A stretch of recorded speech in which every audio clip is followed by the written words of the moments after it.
Joe. So good to see you all. Peace and blessings to you all. What's up, Gina? So good to see you, beloved. Soleil, what's going on? Pepper Seed, let's get it. Let's get it. Mindset Masters is in the building.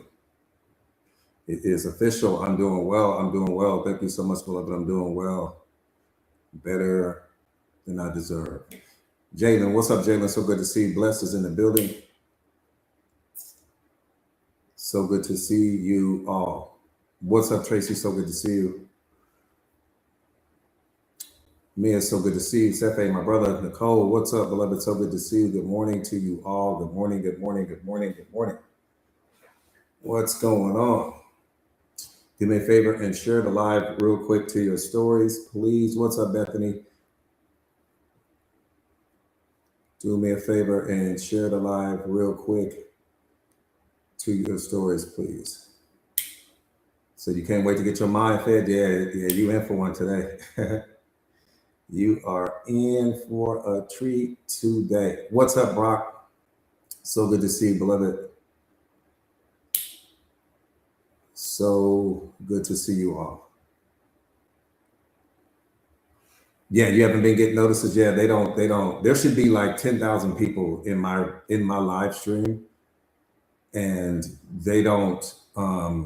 TikTok doesn't send out notifications, and this is why I tell you guys, like, make sure that you guys are getting the likes out. Make sure you're getting the shares out. Make sure you're sharing it to your stories, because again, if we don't do the work, TikTok, what I bring to TikTok, they don't want the world to wake up to. It's just that simple. And I get it. I fully get it and understand. I don't feel any type of way. I used to feel some type of way in the beginning, but I don't anymore. I would not want the world to know the stuff that I know. I wouldn't want the world to know it either. I'm gonna just be honest with you. If my mission was to control people, if my mission was to manipulate people, if my mission, why would I promote somebody that is waking people up to what's really going on? Why would I do that? So it makes all the sense in the world to me. I appreciate that. I appreciate that, beloved. So I get it. But that's why I get on you guys about, let's get the likes up, let's get the shares out. Because if you guys don't do that, see, when we do that, the algorithm has no choice but to push the content. Jazz, what's up, beloved? So good to see you. The algorithm has no choice but to push what we have going on. But if you guys don't do it, it's not gonna get done. What's up, Yeti Berry? So good to see you all. So good to see you all. You said my show is on. Let's go, nephew. Let's shut it down. Let's shut it down. Let's shut it down. So yeah, that's the only reason why I tell you guys that, is because there should be easy 10,000 people in my room. And they don't send out notifications. I know that personally. Or they'll tell people the live has already ended and it hasn't ended. Or they'll show that I'm not going live when I am. Like, they do some crazy stuff when it comes to me. I've actually set up other accounts just to see. So I'm speaking from experience. They play games when it comes to me, but it's all good. You can't stop what God built. That part I know. So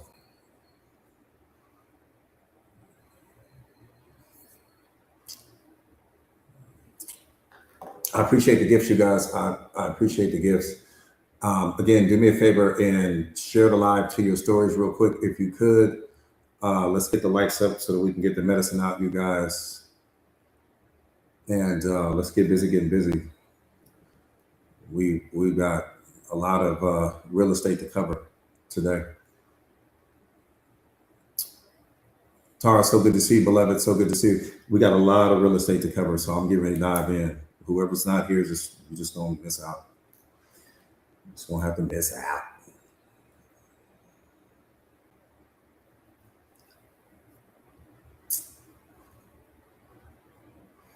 All right, you guys ready? Type me real quick if this is your first time on the live stream. Let me just make sure I'm not missing anyone. Type me If this is your very first time on a live stream with me, Prashant, I see you. Type me. Let me see. Okay, Amy, I see you. Yep, I see you. I see you. I see some me's. Okay, got it, got it, got it. Real quick, my name is Jordan Williams. I am a certified life coach. I specialize in self mastery, self awareness, relationship mastery, emotional intelligence, consciousness. I specialize in helping my students and clients all over the world to become the most powerful versions of themselves. I am also the best selling author of this book, The Secret of Awareness. How powerful are you ready to be? The book is a bestseller. It's a game changer. My partners and I have created a unique brand of self-awareness that had never been created before in the history of this planet, and it's called motivational awareness. What is motivational awareness? It's where motivation, inspiration, self-awareness, and self-mastery all intersect all at the same time. This particular formula is transforming people's lives all over the world because it's something that people had never experienced before. They never experienced self-awareness and emotional intelligence and self-mastery from a motivated perspective, right? From an inspirational perspective, because most of the people that teach it, the Alan Watts of the world, the Eckhart Tolles of the world, the Deepak Chopras of the world, they teach a very warm brand of awareness. So warm that it'll damn near put you to sleep listening to it. Motivational awareness, and I learned it that way. I learned my masters in spiritual teachers also were very lukewarm with respect to their approach and how they teach it. And if you go and you watch the Eckhart Tolles of the world, they're very slow. Everything is slow. And so it's, motivational awareness was something that I wanted to create. Everything that's ever been created was created because someone had a problem, right? Every business that's ever been started was started because there was something that someone needed and they didn't have the ability to get it at that time. And so they created the thing.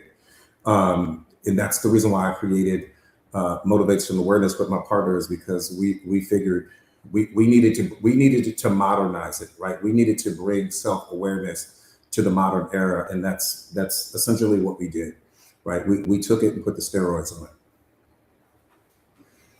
So that's what you're getting ready to experience. If you enjoy TED Talks, this is going to be a TED Talk on steroids. This is going to be like a TED Talks greatest hits. Every live stream is like that. And so if you enjoy, powerful conversations that move you mentally, emotionally, and spiritually, this is where you need to be. Kev, so good to see you, my brother. So good to see you. What's up, Alana? So good to see you, beloved. Again, real quick before we dive in, do me a favor and share the live to your stories if you haven't already done so. Let's get the likes up, you guys, so that we can get the medicine out. You guys know we have to put in the work. You guys know that we have to put in the work. Another thing, I'm glad you actually said that, Brock. Another thing that I coach is something that's known as universal truth. Universal truth is what you need in your life. The truth comes in two forms. You have the truth, which is someone's definition or someone's perception of the situation. And then you have universal truth. Universal truth means that 9 out of 10 people that you ask would agree with what's being said in that moment. That's universal truth. So what I coach, what I teach has a universal truth foundation to it. And so there we go. All right, boom, let's get it.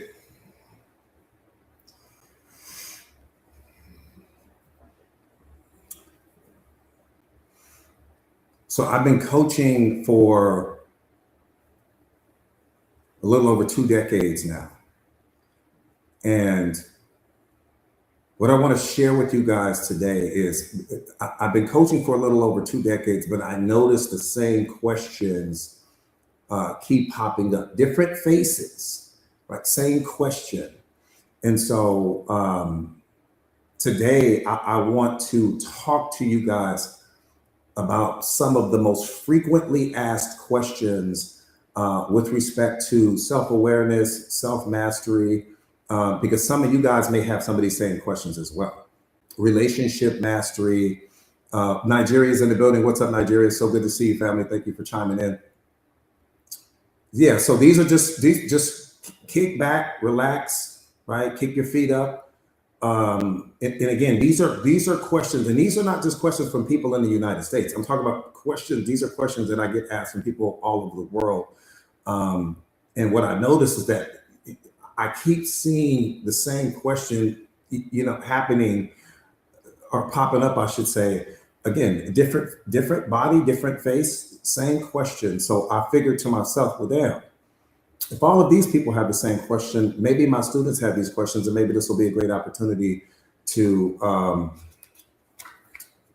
address some things that you may be caught up on, or maybe some things that you just didn't know, right? You guys ready? You got your seatbelts on? Get strapped in tight. Keep your hands inside the vehicle, please. Do not feed the animals. No matter how cute and cuddly they may look, do not feed them.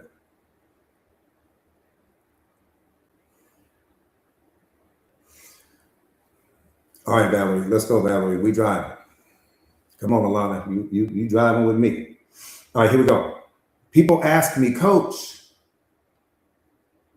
why do I keep falling in love with the wrong people?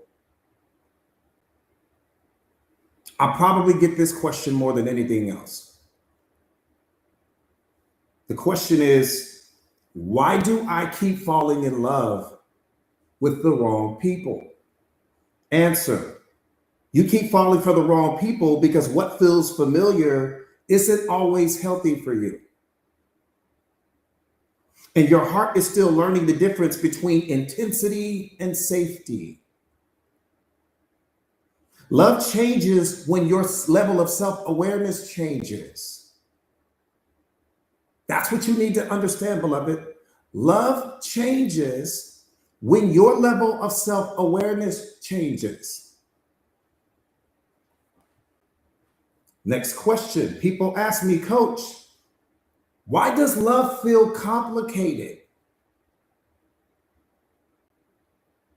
Answer, love is simple.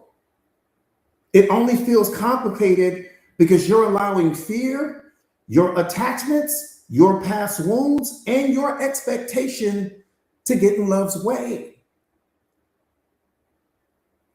Let me say that one more time. Why does love feel complicated? Answer, love is simple, beloved. It only feels complicated because you're allowing fear, your attachments, your past wounds, and your expectations to get in love's way. Love is only complicated because you're operating from a low level of self-awareness. Next question. People ask me, Coach, why do I feel alone even when I'm with someone? And I know some of you guys have had this same question. The fact that you have people around you, or maybe you are even in a relationship, right? But you still feel alone. So why do I feel alone even when I'm with someone? Answer, you feel alone because presence has absolutely nothing to do with connection. One more time. You feel alone because presence has absolutely nothing to do with connection. Being near someone doesn't mean that they're truly with you. Being near someone doesn't mean that they're spiritually aligned with you. So you're confusing the two. You think because you're with someone that should mean that you feel fulfilled. Like, why do I feel alone? And it's nothing to do with that. Proximity has absolutely nothing to do with that. That person is not spiritually aligned with you. That's why you feel alone. They're not a good energetic match for you. That's why you feel alone. There's nothing to do with how close someone is to you. In terms of proximity, the right attention from the wrong person during a time when you feel lonely can make you think that they're the one, and that's what's hurting you. Let me say that one more time. The right attention from the wrong person during a time when you feel lonely will make you think they're the one.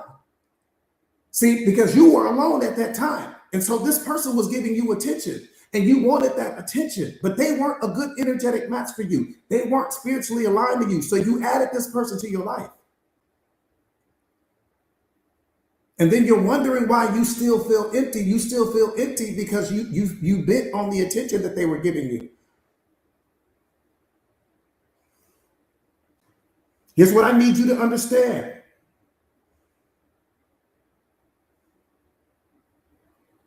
Everything that you love will one day become everything that you lose. Sit with that.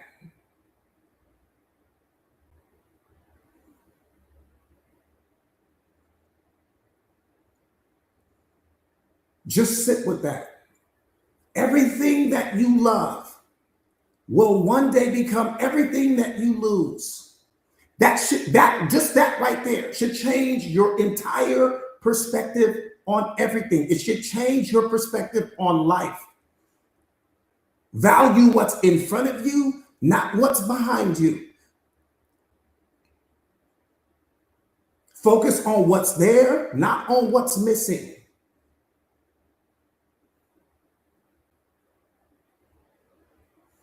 We spend so much time focusing on the people that are not loving us that we neglect the people that still are.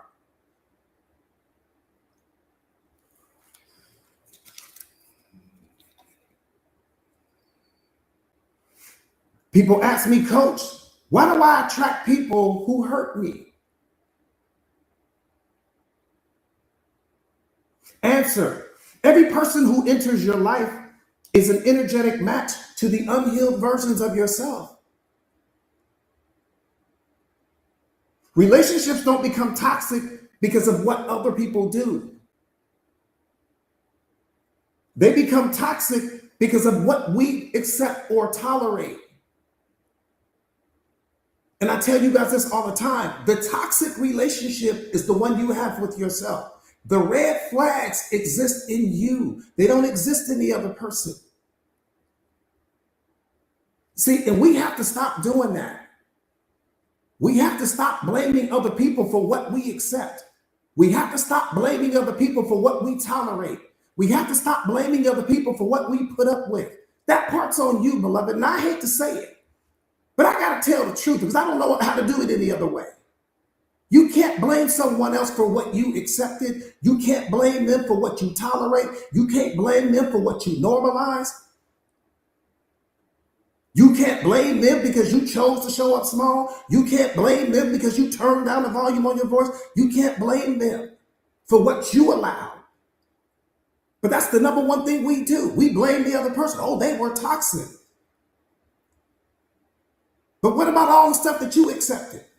Wouldn't that make you toxic too? What about what you normalized? Wouldn't that make you toxic too? What about all the red flags that you ignored? Wouldn't that make you toxic too? But we don't tell that part of the story. We leave out that whole part of the story.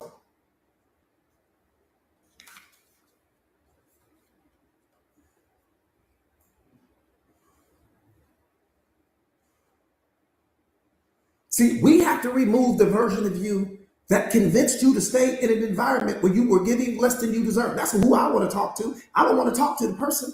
I want to talk to the version of you that told you it was okay to accept less than you deserve. That's who I want to talk to. Let me talk to that version of you. Just give me 5 minutes with that version of you. I don't even want to know who the person is. I'll talk to the person after. Let me talk to that version of you that tolerated the disrespect. Let me talk to that version of you that showed up small. Let me talk to that version of you that accepted less than you deserve. Let's have a conversation with her. And then after we talk to her, then we can go talk to the person.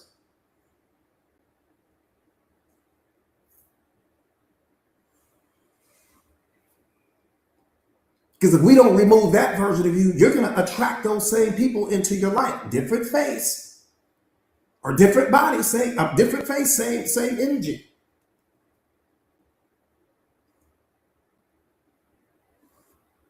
What's up, Rocco? So good to see you, my brother. So good to see you, my brother. People ask me, Coach, why do I feel unlovable?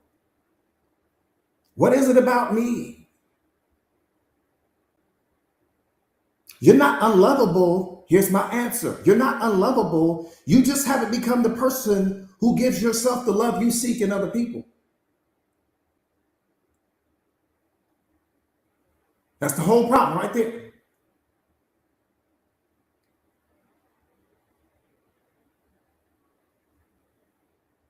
That's the problem right there. If we don't solve that problem, we in trouble. One more time. People ask me, Coach, why do I feel unlovable? Answer, you're not unlovable, beloved. You just haven't become the person who gives yourself the love you seek in other people.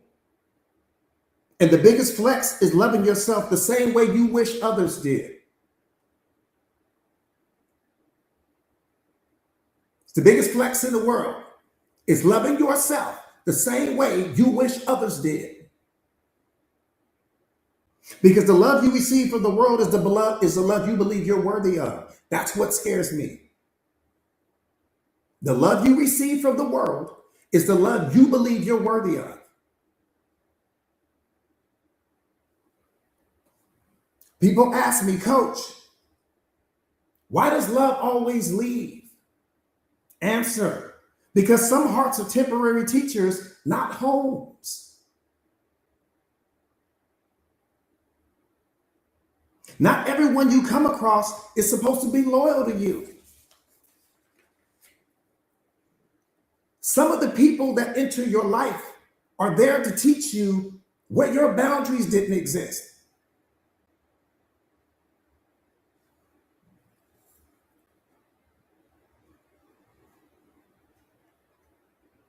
Stop trying to turn temporary people into your forever, because that's what's hurting you. You're taking this temporary person because you lack the self-awareness to understand that not everyone that enters your life is supposed to be your forever. So you're trying to turn something temporary into your forever.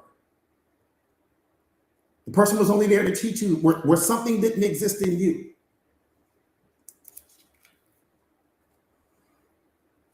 So you were never supposed to keep them. You were supposed to learn from them, not keep them. People ask me, Coach, why can't I stop wanting them? Some of you guys may be in that boat right now. Well, you can't stop thinking about this person. Maybe the relationship ended before you wanted to, or maybe you didn't get the closure you needed, right? And you can't stop thinking about this person. Here's the answer to that question. Because you're mourning the version of yourself that you got to be in their presence. That's why you can't stop thinking about it. It has nothing to do with the person. You built an identity that goes with that person. That's what's happening.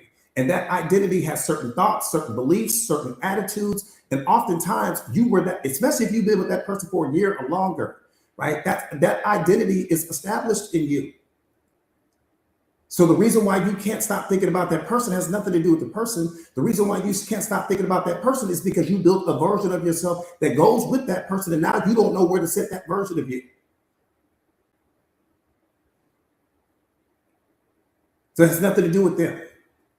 It has everything to do with the identity you built around them. That identity is real. You live out of that identity. And oftentimes you were that version of yourself more than you were your authentic self, because you were being everything that person needed you to be.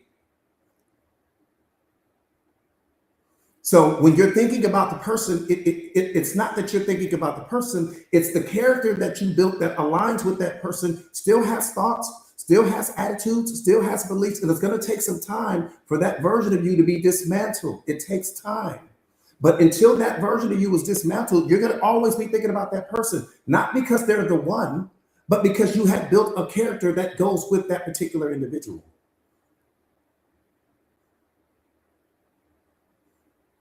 Period.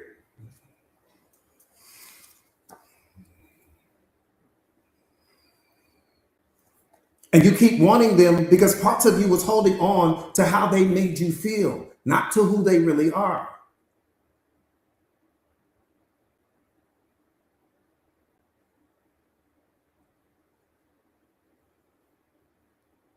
Here's a big one. People ask me, Coach, why do I feel drawn to emotionally unavailable people? I know some of you guys are in that boat right now. One more time, here's the question. Coach, why do I feel drawn to emotionally unavailable people? You're drawn, here's the answer. You're drawn to emotionally unavailable people because you oftentimes abandon your own feelings and emotions. You make the connection there? Did you make the connection there? The connection's right in front of you. All you got to do is make it. That's all you got to do. Shonda Lynn, what's up, beloved? So good to see you. The connection is right there. All you got to do is make it. It's right there in front of you.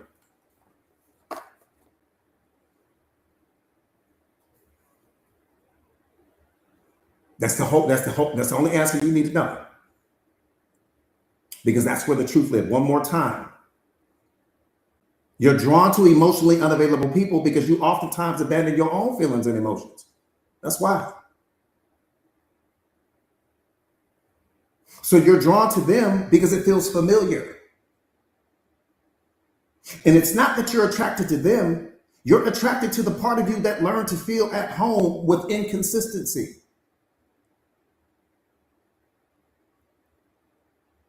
That's a big one. One more time. It's not that you're attracted to them.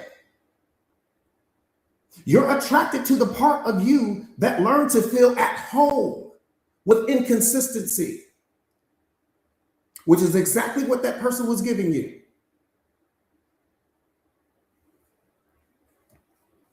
People ask me, Coach, how do I know when love is real?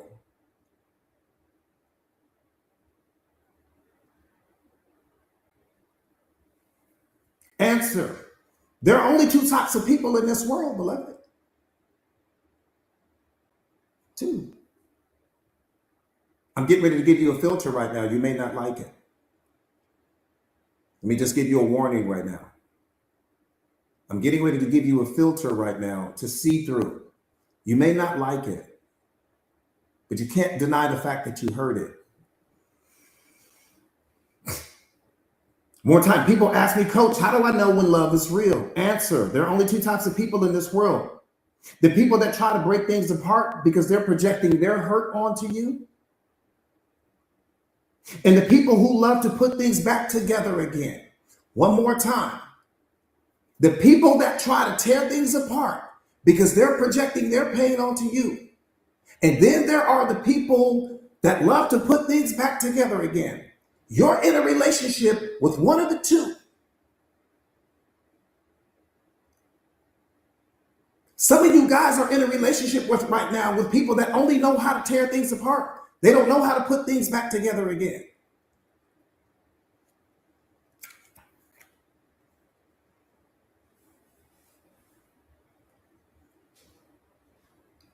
One more time. Some of you guys are trying to build something with someone who's only good at tearing things apart. And I'm talking about not just tearing things apart with you. If you could see their history, you would see destruction. Every relationship that this person has been in, they left that person worse off than when they met the person, not better. And then that person landed in your life. So you're trying to build something with someone who's only good at tearing things down. Now all you got to do is look at your life. Is your partner better at putting things together or tearing things apart? It's the only filter you need. And you already know the answer to that. I don't even need you. You don't have to tell me. You already know what the answer is. I appreciate the gift, beloved. You already know what the answer is.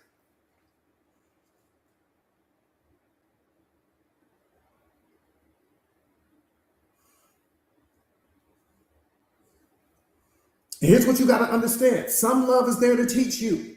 Some love is there to transform you. And some love breaks your heart so that your spirit can awaken. All value. You ain't never had a bad relationship in the history of your life. I said not one. I said not one. I don't give a damn how bad you think the relationship was. You have never been in an unsuccessful relationship in the history of your life. Humanly impossible. I said it's impossible.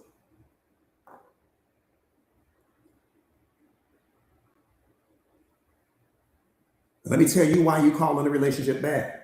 You're calling the relationship bad because it didn't live up to the expectation you placed on the relationship. Not because you didn't learn, not because you didn't see where your boundaries didn't exist. Not let me tell you what the relationship gave you. It gave you endurance, it gave you awareness, right? It gave you emotional intelligence. You stepped on the other side of that relationship and you look back, if you could see that person today, you would not jump back in that relationship with that person. You wouldn't do it. And the reason why you wouldn't jump back in that relationship with that person after knowing what you know now is because you're more self-aware now. You're more emotionally intelligent now. You know what you deserve and what you won't put up with, what you won't tolerate anymore. That version of you that you were when you first met that person has been shattered. That's what the pain came to do.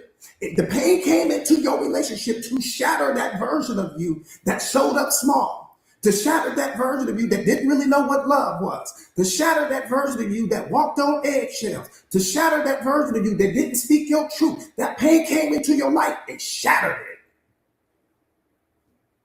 You ain't never had a bad relationship in your life. You only had relationships that didn't live up to your expectations. That's why you call it bad. What you call bad, God calls a victory. God said, what you talking about? You won. I shattered that weak version of you. I let that person come in because there was a version of you that needed to be shattered. That version of you that was showing up small needed to be shattered. That version of you that tolerated the disrespect needed to be shattered. That version of you that didn't speak your truth needed to be shattered. That version of you that put that person on some pedestal where your world was spin, turn, and revolve around them needed to be shattered. What you call a loss, he calls victory. And all of your suffering is going to come from how you define the situation. Right now in this moment, how you choose to define the situation. You're going to use God's definition or you're going to use yours? I'm just asking you. Whose definition are you going by? Because God's definition carries no pain. Your definition, pain. God's definition only brings growth. Your definition, suffering. God's definition will only lead you to a greater version of yourself. Your definition, misery. Pick one.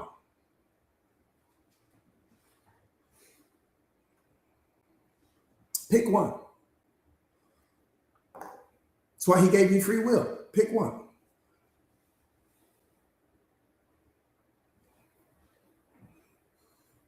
Your quality of life is predicated on how you choose to define it.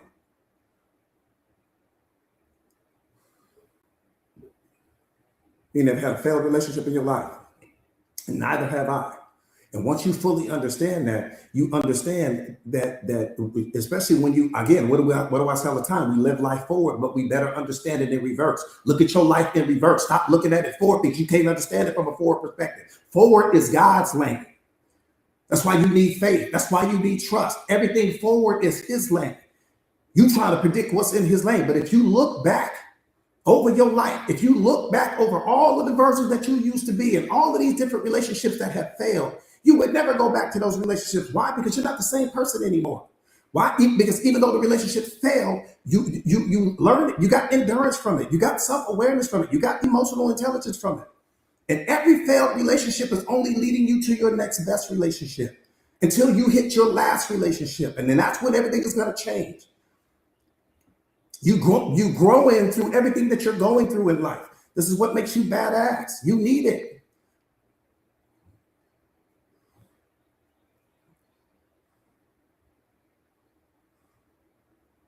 Life is teaching you everything that you are and everything that you are not.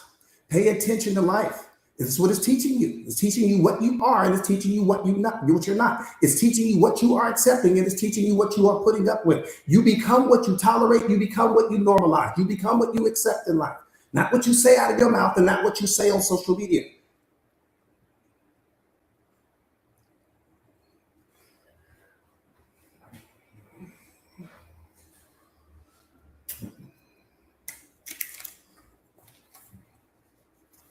See, love becomes real when you do.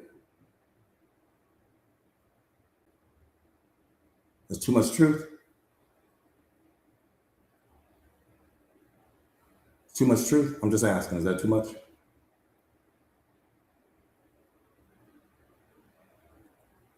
Might be too much. If it is, I'll turn it down.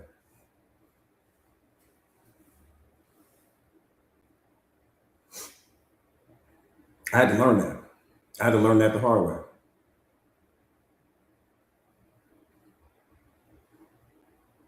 When you get real, that's when love gets real. People can only take you as serious as you take yourself. I'm telling you now.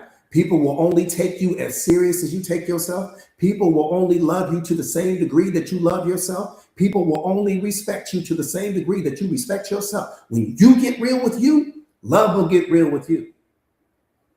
You got a watered down relationship with yourself, you're going to have watered down love in your life. I'm telling you now.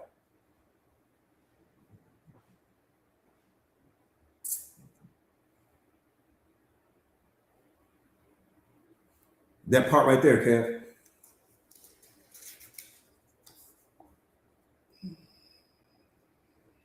So again, some of you guys are building things with people that are only good at tearing things apart.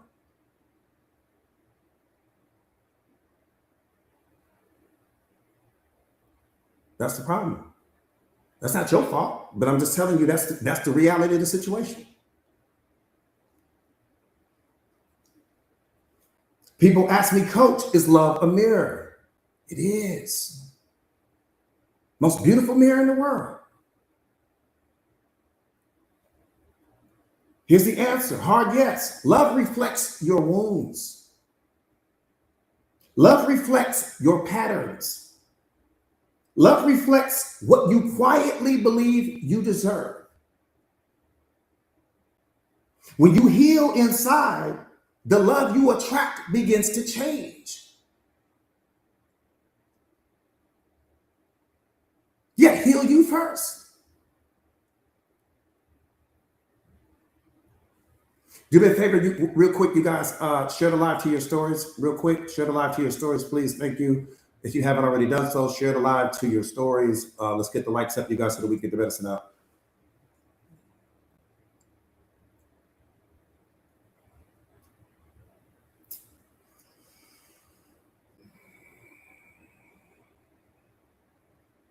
Here's a big one. Here's a big one. Here's a big one. People ask me, Coach, how do I love deeply without losing myself? This is a great question. That's a phenomenal question. That might be the best one. How do I love deeply without losing myself in the process? Some of you guys may have asked yourself that question. Here's the answer. You don't lose yourself in love. You have never lost yourself in love in the history of your life. I said ever. You lose yourself in your attachments. You lose yourself when you cling to people. You lose yourself when you place expectations on others, because you don't fall in love. You rise in it. Big difference.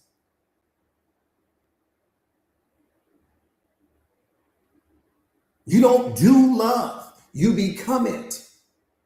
Love is not something you do. It's something you become. It's something you already are. Everybody wants to do love and make love and give love. Why not just become it?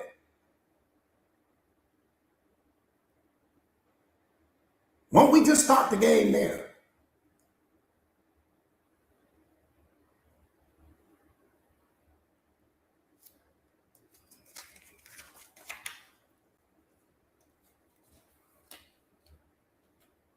One more time, you don't lose yourself in love. It's humanly impossible. You can't lose yourself in love. Ain't no such thing as loving someone too much. You lose yourself in your attachments. You lose yourself in your expectations. You lose yourself when you cling to people. You lose yourself when you tell yourself a story that you can't be happy without that person. None of that's love. All of that's attachment. That has nothing to do with love. We confuse love with other things.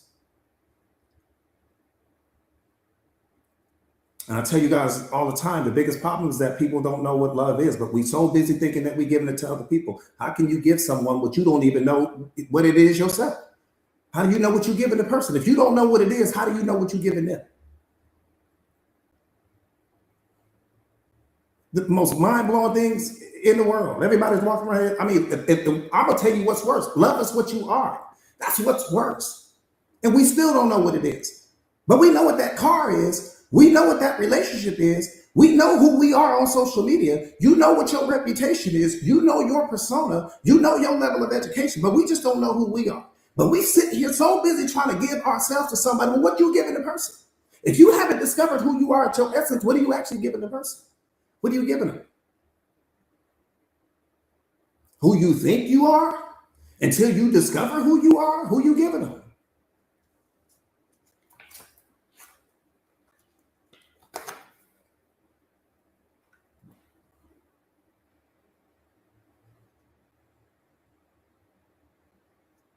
Again, do me a favor real quick. You guys shed a light to your stories. If you haven't already done so, shed a light to your stories. If you haven't already done so. Thank you, thank you, thank you.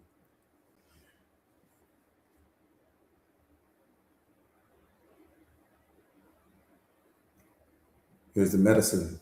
We're getting ready to get into the medicine now. We're getting ready to go to the bottom of the ocean. We are getting ready to go to the bottom of the ocean, to the bottom of the ocean. I'm going to take you somewhere mentally, emotionally, and spiritually that maybe you have never been before. I don't know. We're going to find out. We are going to find out. I'm getting ready to take you to the bottom of the ocean.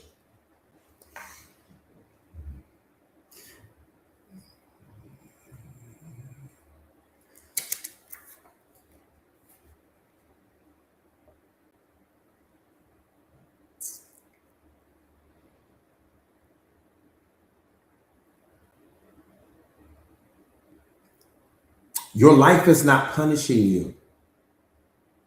Your identity is. Just sit with that for a second.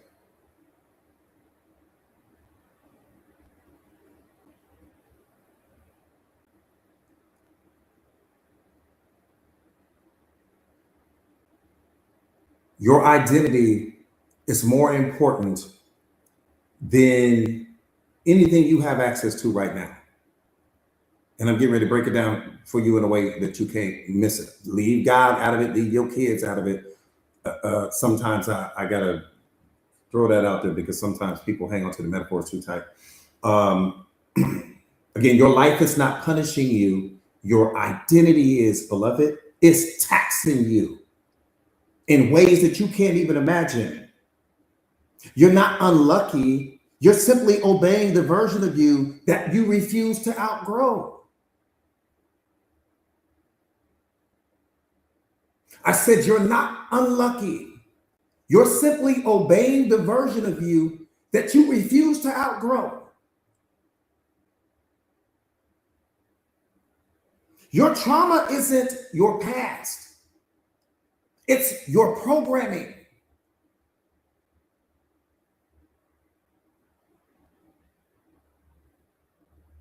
Trauma isn't something that happened to you. It's something that stayed.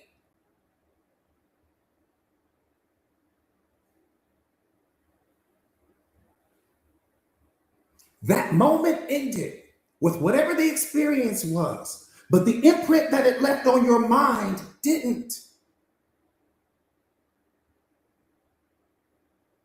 That's what I need you to understand. That experience or experiences left an imprint on your mind. That stayed, not the trauma, the imprint. And this imprint became the blueprint that your nervous system built your entire life around. And your body decided who you were long before your mind ever had a choice.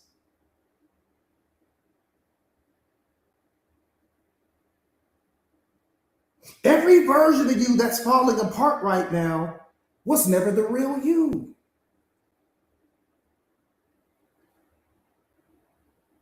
It was the survival version of you. The version of you built from fear and your unhealed wounds. And that version of you was created originally to protect you. And here's what's mind-blowing. The life you want already exists but you don't exist in it yet.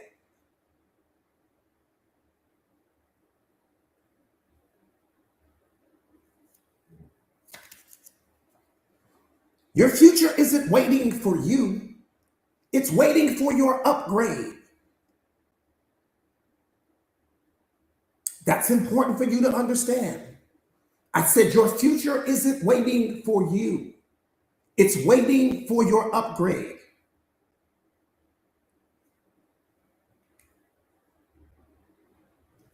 The shift begins the moment you stop negotiating with yesterday's version of you.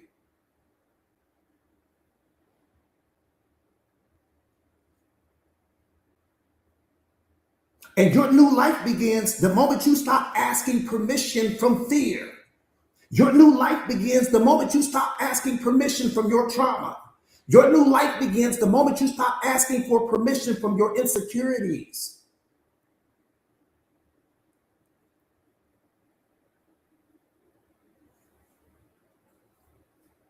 Those versions of you won't grow you. You cannot heal while staying loyal to the person you were in all of your pain. That's what's hurting you. You're loyal to the version of yourself that you were in all of your pain because you don't know who you would be without it. And some of you guys have lived with the pain for so long that you don't know who you are without the pain. You don't even know what that looks like.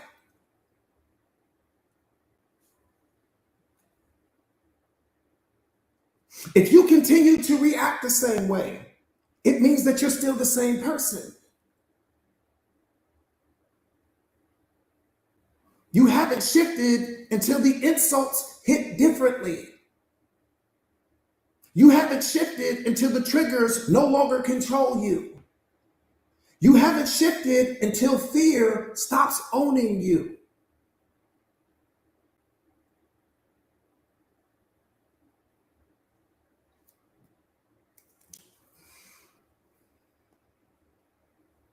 Self-awareness is not about becoming a new version of yourself.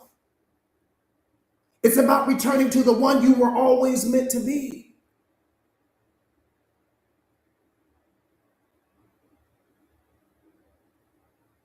The intuitive one, the strong one, the fearless one, the one you abandoned to survive. Healing isn't about becoming soft. It's about becoming untouchable.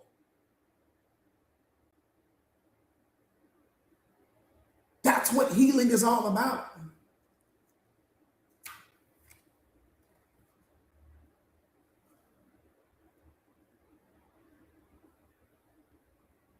Healing is when nothing external can shake your internal state of being.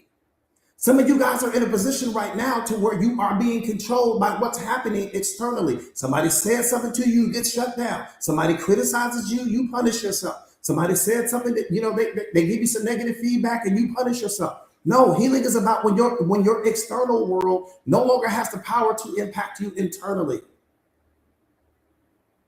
That's what being untouchable means. You can't touch me. And nothing can touch you. Everything that's touching you is only touching you through thought alone, which means that you're the problem. Your pain is touching you through thought. Negative criticisms and opinions about you can only touch you through thought. Your past can only touch you through thought. Your significant other is touching you through thought. Everything is coming through a thought that gives you permission to release the emotion equal to the thought you entertain. So it's not about them, it's about you. It's about you. Even when that person touches you on the shoulder, grabs your hand, gives you a kiss on the cheek, you give meaning to that. You unlock and release everything. The kiss doesn't come with emotion. The emotion gets released when you give meaning to it. The touch doesn't come with emotion. The emotion gets released when you give meaning to it. The same person that touched you today can hurt you tomorrow. You're going to get two different meanings, which means you're going to experience two different outcomes, just to qualify my point.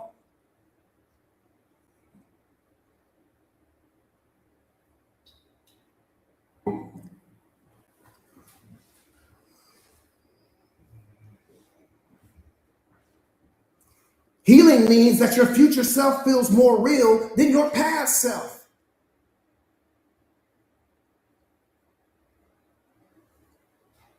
Your identity is the only thing that manifests. Let's slow the car down right here.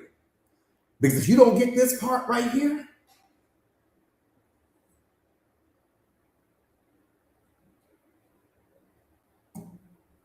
we're going to slow the car all the way down. We're going to slow down. We have to slow down here. We have to slow down here. You got to get this part here. More than anything else, you got to get this part here.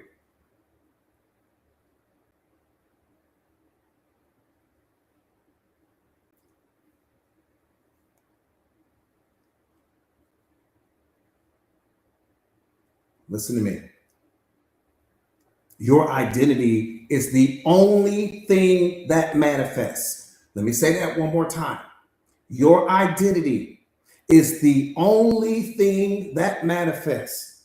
Not your thoughts, not your desires, not your affirmations, not what you have on your vision board. It's your identity. Your new identity requires discipline, not motivation. Become the person mentally, spiritually, and emotionally who lives the life you want. And your old identity has no choice but to surrender. But what you have to understand is that whatever your identity is right now, whether you show up small, you tolerate disrespect, you don't feel like you're worthy of love, you lack self-confidence, you have a low self-concept of yourself, other people's opinions carry more weight in your mind than your opinion. All of that becomes your identity. And every single person that you encounter, you're attracting into your life because of that identity. Because that identity carries a certain energy. That identity is vibrating at a certain frequency. And every person you meet is not coming because of what you say on your vision board. It's not coming because of the affirmations that you have. It's not coming because of who you promote yourself as on social media. It's all coming because of your identity. That's what's materializing. You are manifesting from that. Every person you meet is coming into your life because of that identity that you carry. And what's crazy is that you can't escape that identity. You can't run from it. You can't pretend. You can pretend to be all day long. You can act like the most confident person in the world to me, and I have no choice but to believe you because that's who you were in my presence. But you can't escape your own identity the same way you can't run away from your own feet. That's who you really are. And every romantic partner that you bring into your life is coming into your life because of that identity. So if you don't feel like you're worthy, if you don't feel like, you can say, oh, coach, I'm the baddest thing walking. It doesn't matter. If your identity doesn't align with what you're saying, you will never manifest that into your life. Coach, I want $1 million. Coach, I want a Ferrari. Coach, I want a mansion. Coach, I want to fill in the blank. Okay, wonderful. But your identity says that you feel like you're not worthy, that you're not lovable, that you're not smart. See, this is why I tell you guys, speak to yourself like someone that you love. Because when you sit and you really think about what I'm saying, I want you to take a moment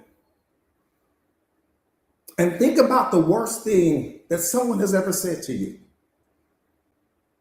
Just think about the worst thing, whatever that may be. You don't have to share it with me. Just think about the worst thing that someone has ever said to you. The worst thing.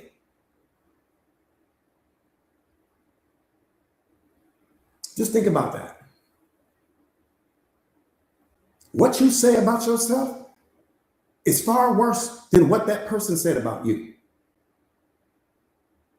The difference is that you don't hang on to the way that you communicate with yourself. You don't hang on to that, but you hang on with it when other people say it, but you don't hang on to it when you say it.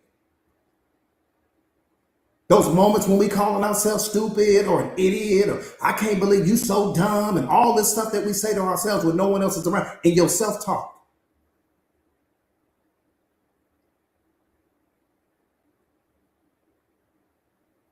That's what I'm saying. The way you communicate with yourself, not when things are going right, the way you communicate with yourself when that person walks out of your life, the way you communicate with yourself when you failed at something, the way you communicate with yourself when you don't feel like you as pretty, the way you communicate with yourself when you feel like you picked up a little bit too much weight, the way you communicate with yourself when you broke, the way you communicate with yourself when you don't have the life that you think you should have by now, the way you communicate with yourself in those moments.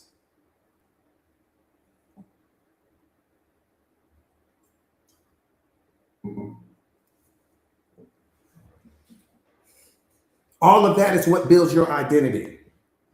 Your identity is built on that. Your identity is not built on who you are when things are going right. Your identity is built on who you are when things are going wrong. That's who you really are. I don't give a damn about what you say when things are going right. It's who you become when things are going wrong. Who you become when you have run out of money. Who you become when somebody stops loving you. Who you become when you lose someone. Who you become in those moments, that's the real you. And that you may not match I'm the baddest thing walking version of you. That you may not match what's on your vision board. That you may not match that checklist of this beautiful or handsome partner that you want to attract into your life.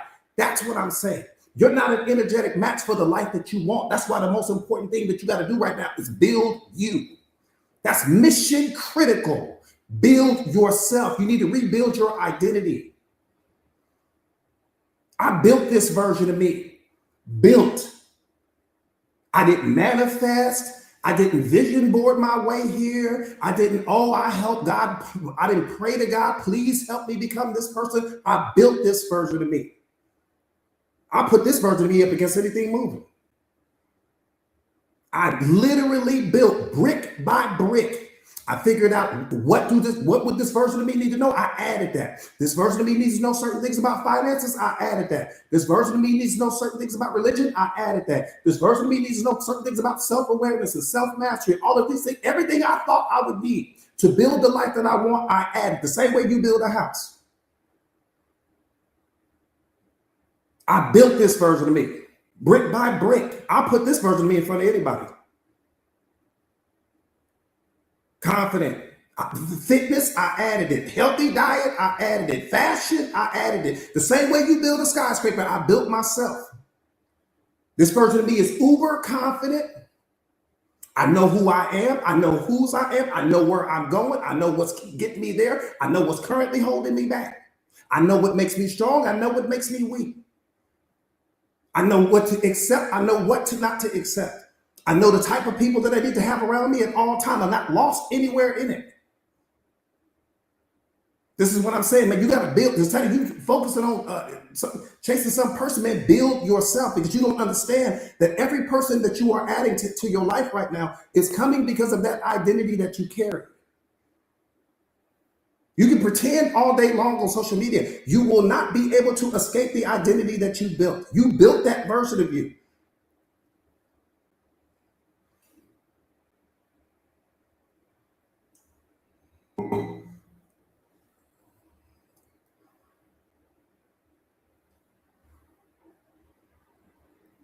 You think about a Beyonce.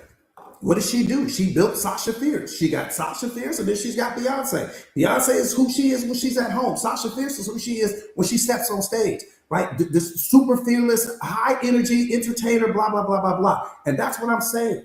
But you got to build that person that you want to be. You got to build that version of you. What do they need? That part right there, turning here, that part right there, beloved, you got to focus on what do they need.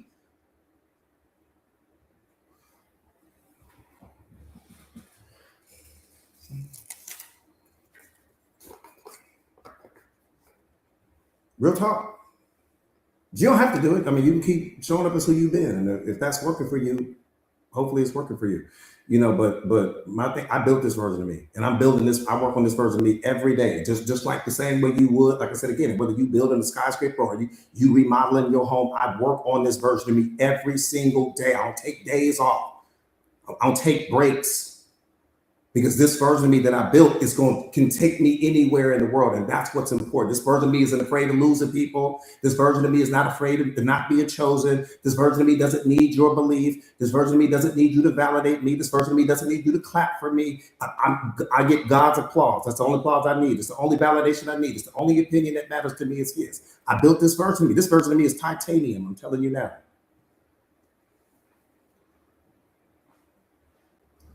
That part right there, turning heads, that part right there, beloved, and just becoming emotionally bulletproof. And I'm just saying, so focus on who you want to be. Focus on who you want to be and build that version of yourself, because whether you realize it or not, like I said again, your identity is predicated on who you are when things are going out the window, not who you are when the sun is shining on you and all the stars are aligning. That's not who you are.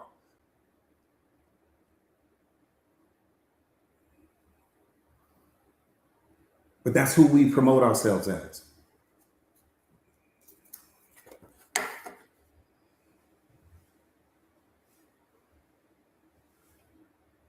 See, whether you realize it or not, your identity carries a frequency. Your identity isn't just who you think you are, it's the energy you carry. People are responding to that energy. That's why they come in. So when you say, oh, why I keep tracking toxic people? Why do I keep tracking the narcissists? Why do I keep tracking? Because they come into because of your identity. There's something in your identity that made them attracted to you. Something in that frequency that you carry that made them attracted to you. You got to rebuild your identity.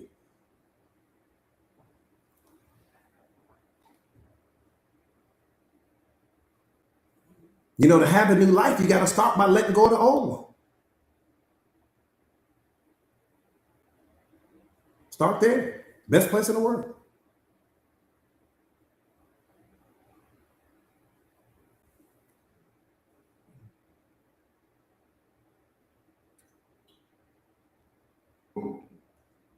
Destiny, what's up, beloved? So good to see you.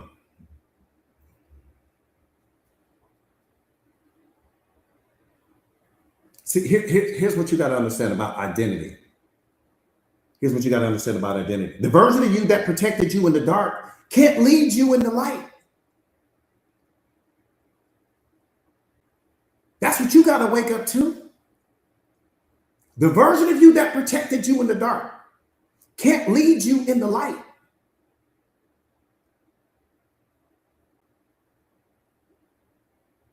Healing isn't about fixing what's broken. Healing is about remembering that nothing ever was.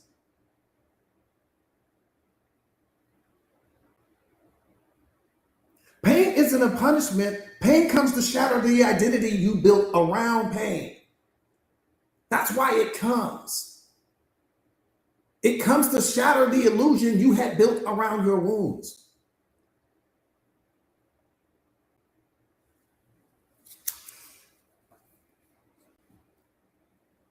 So you don't release the wound, you release the version of yourself that you built around the wound.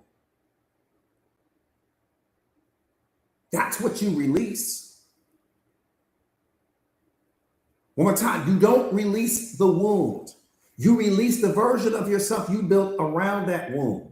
What we fail to understand is that you built a certain identity around your pain. You built a certain identity around that trauma. You built a certain identity around that toxic relationship. You built a certain identity around that verbally abuse that you experienced. There's an identity that goes with all of that, especially if you're staying in that relationship with that person. There's an identity that goes with that. It's not who you really are, but it's who you transform into so that you can survive.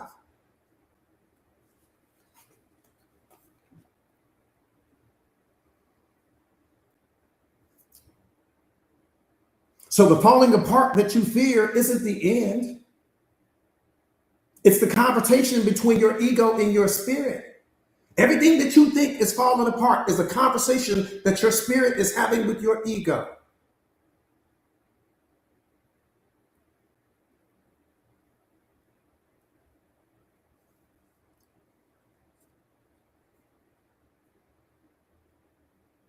And time doesn't heal. That's the biggest lie ever told. Time doesn't heal, honesty does. And time gives honesty the room to speak.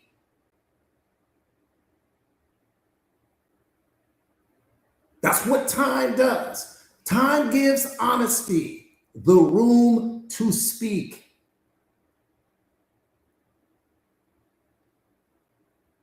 And what you call triggers are just memories asking to come back.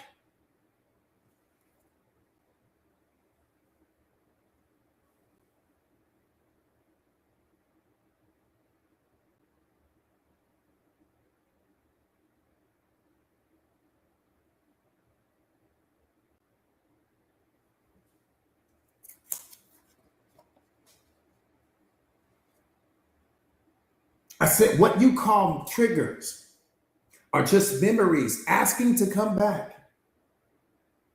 You were never broken. You just forgot how whole you already are. And your wound was never the curse. It was the doorway. And walking through it is what opens your eyes. But what opens your eyes is self-awareness. So walking through it with open eyes is the cure. But self-awareness is the only thing that can open your eyes.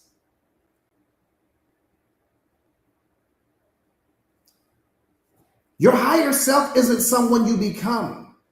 It's the one who's been watching you remember this entire time. So it's not, you don't have to do anything.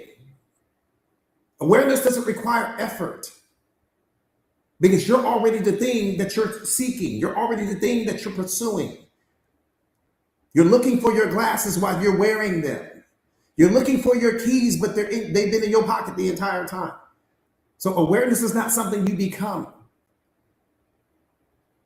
It's what you release to reveal what's been there the entire time. So when you think about your higher self isn't something you become. It's the one who's been watching you remember this entire time. Awareness doesn't require effort.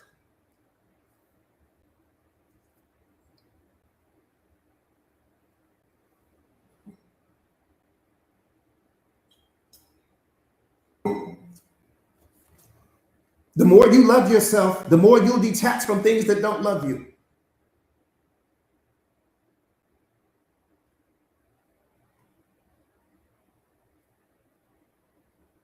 Sit with that. I said, the more you love yourself, the more you detach from things that don't love you. But when you stay in relationships past the expiration date, it's because love didn't exist. When you tolerate verbal abuse, it's because self-love didn't exist. When you have mistakenly convinced yourself that you can't be happy without this other person, it's because self-love didn't exist. We're gonna just start living in the truth. We can't do it. Come on, you guys. We gotta start living in the truth here. Now, if you want to blame people, I'll blame people with you all day long, but we're not gonna grow if we do that. There ain't gonna be no growth. Now we're gonna blame them. And you're gonna feel good for a moment, but there won't be any growth in you. One more time. When you stay in a relationship past the expiration date, it's because self-love didn't exist. When you tolerate verbal abuse, it's because self-love didn't exist.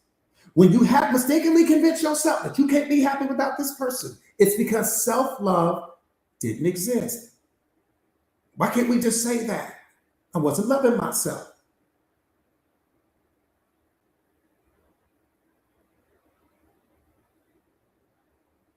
See, that's growth. That's emotional maturity, coach. I stayed in some relationships past the expiration date. That's on me. I accepted or tolerated some things that I shouldn't have. That's on me. I walked on eggshells when I never should have, coach. That's on me. I allowed this person to speak to me like I had two heads, coach. That's on me. I accepted or tolerated things, coach, that I never should have accepted or tolerated, coach. That's on me. That's where your growth starts. And then you start that never again story. But never again will I tolerate verbal abuse. Never again will I show up small. Never again will I stay past the expiration date. Never again will I allow someone to give me less than I deserve. That's when you start with your never again story. But we'll never get to the never again story if you still hide behind the truth. Time doesn't heal anything. Only honesty does. And honesty gives time.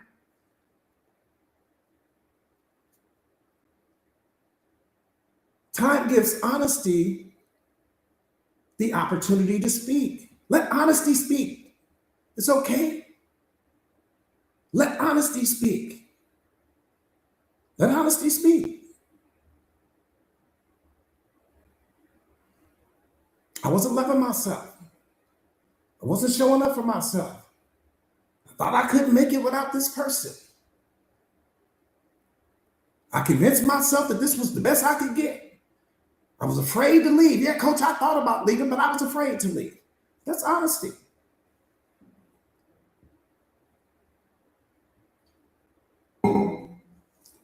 That's honesty.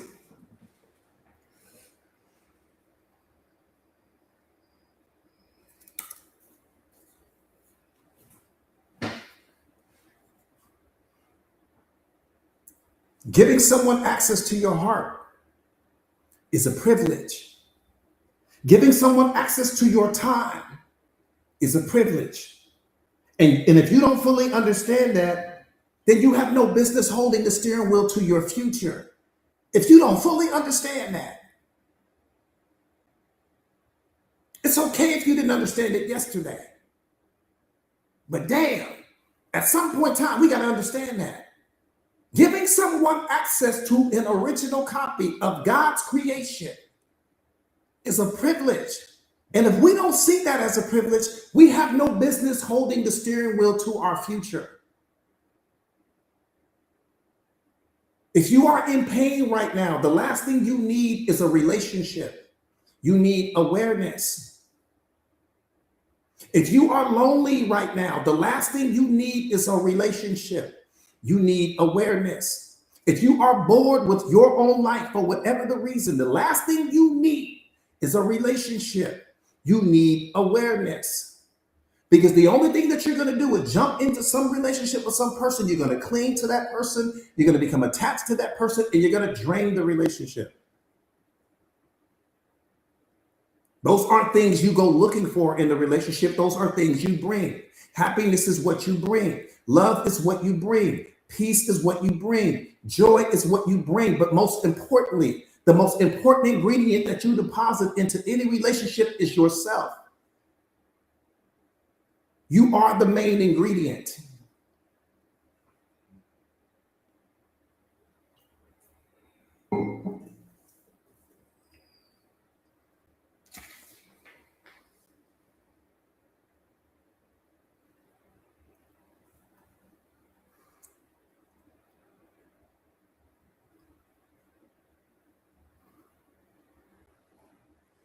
Let me say this. What's up, Cosmic G? What's up, my brother? So good to see you. Do me a favor, you guys share the live to your stories real quick if you haven't already done so. Yeah. You said, can awareness heal the past? Great question. Beautiful question. Beautiful question. Probably one of the best questions all day. Yeah, we don't want to heal the past. We don't want to heal the past. We want to change your relationship with it. That's the only thing we want to do. You don't need to heal from the past. You need to heal from your memory of it.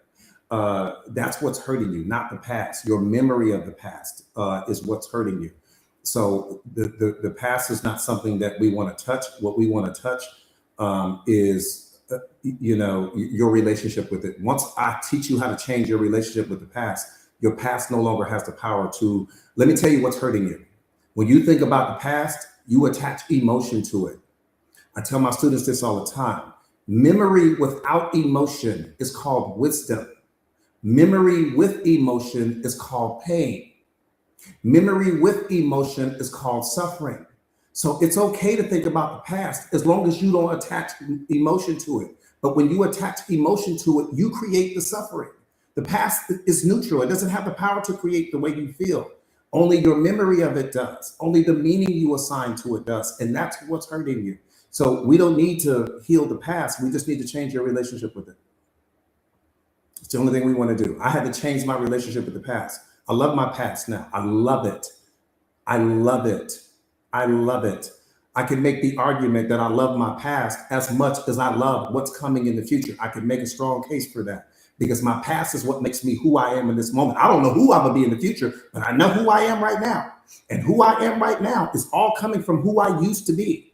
Every single one of those versions of me all contributed to the person that you see sitting in front of you right now. So if I can't hate my way to the life I love. I tell you guys that all the time. You can't hate your way to the life you love. If you love who you are right now, you can't hate all the things that you had to go through to get here.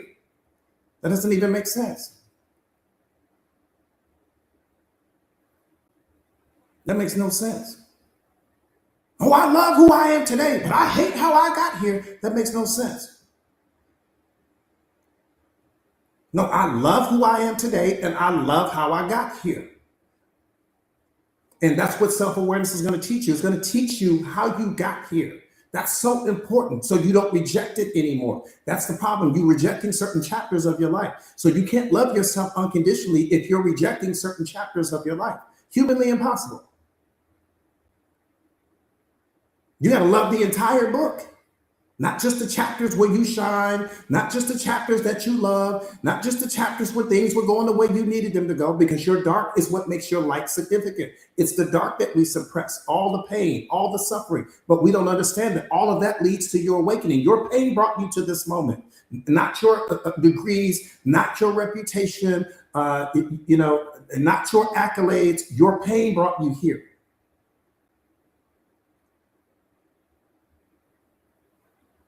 Greatest gift in the world is pain. Greatest gift. If you're a chosen one, if you consider yourself to be a chosen one, if you're not a chosen one, then that's a different conversation.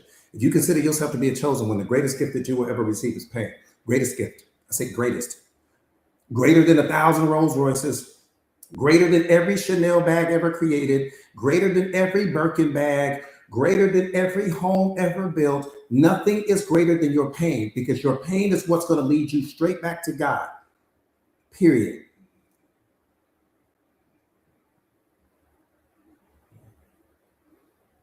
Nothing greater. Nothing greater. Nothing greater. Nothing. You won't understand that if you're not self-aware. If you're not self-aware, I'm speaking a foreign language to you. I'm speaking a foreign language to you right now. If you're not self-aware, I understand why you don't understand what I'm saying. Because I didn't understand it. Before becoming self-aware, I didn't understand it. You couldn't have told me that before I became self-aware. I'm like, what are you talking about? Yeah. Everything is PTG. Everything is PTG. Everything in life is PTG. All of it.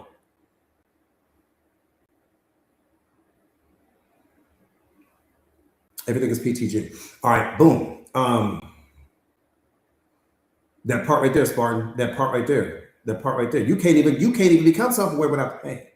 You can't become a master of self without the pain. You can't. Humanly impossible. Pain is the entry fee to the life you want. Pain only comes to shatter the illusion of who you thought you were.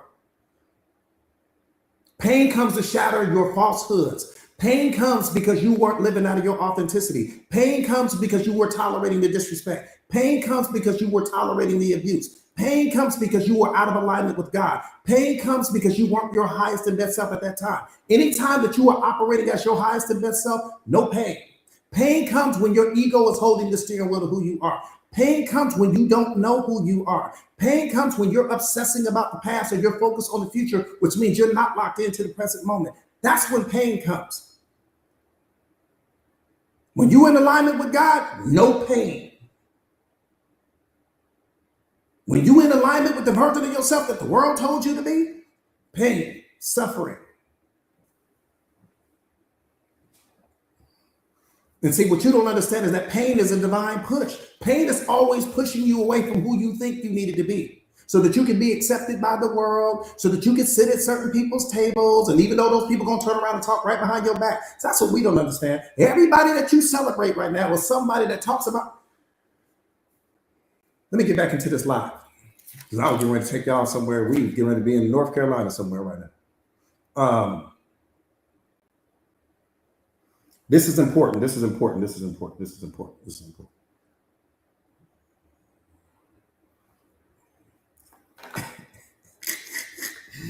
Look at my. I tell the we is gonna be, man, the we is gonna be in Afghanistan right now. I was on the way, first class flight. We was on the way though. Uh, look at Neffy. What's up, Neffy? So good to see you, beloved. You know I was about to go out because that paid, man. That paid is a beautiful thing, man. I'm telling you.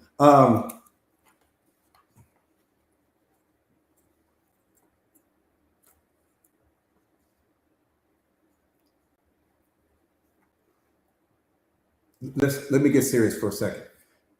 I want you guys to think. Don't just rush and answer this question, please. Take a second. Take a second. What's up, Jay? Take a second and think about this question. Is love enough in a relationship? Is love enough? Now I keep telling my clients, no, it's not. And I'm talking about in a romantic relationship. I'm not talking about in like in anything else. I'm just talking about in romantic relationships. Question is love enough in romantic relationships? So Presley, I see my brother Quana said nope.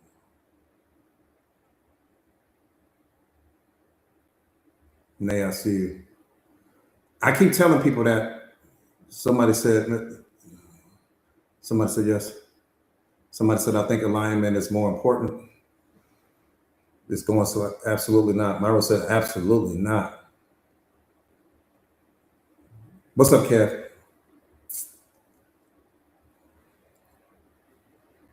Let me see. Pin her, the young lady that said yes. Let me see. I would love to. I would love to. Can you expound on that real quick, Miss Marie? Miss Marie, can you expound on that, beloved? I'm not asking you to expound because I'm pushing back. I'm asking you to expound just for clarity, not for pushback. Brock said, not at all. I keep telling people that, but I mean, I don't know. Maybe she knows something that we don't know, and maybe she can give us all a paradigm shift, and that'd be great.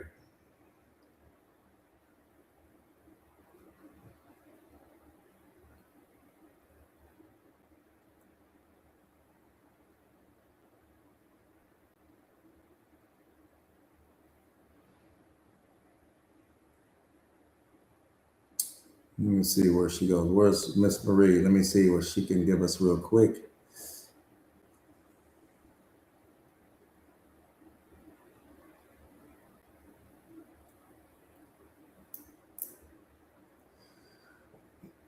Okay.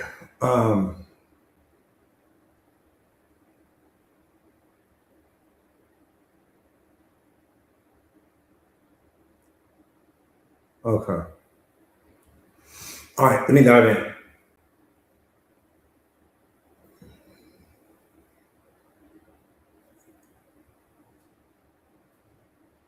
Nitro says service and transparency, not wisdom. I appreciate that, beloved. Thank you. Thank you. Thank you, Mama. Okay. I appreciate all of the feedback.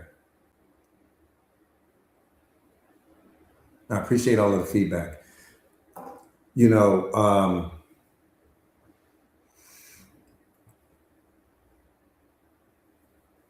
I appreciate the feedback. Let me say this to you guys. Let me say this to you guys.